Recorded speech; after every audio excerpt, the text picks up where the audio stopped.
Okay guys, we are at top number 28 on our list of how to create an epic Discord server for your YouTube channel, and we are still going to be focusing on community, and this is very important, my friends, because we are going to questions, and this time I'm going to show you, my friends,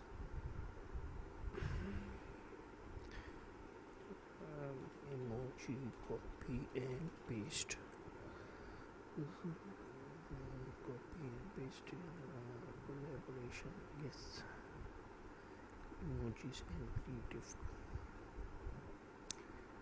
team. Let's get it some good emoji, my friends. Like this. Yes, handshake. This is perfect. So I'll just copy it and go to my Discord server.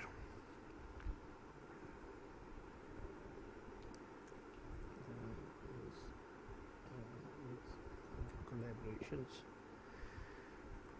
This is perfect, my friends, and I'm going, yes, this is fine. So I'm going to create this channel. So if somebody wants to collaborate with you, or anybody, community members else want to collaborate with each other, they can use this server. So guys, see you in part 29.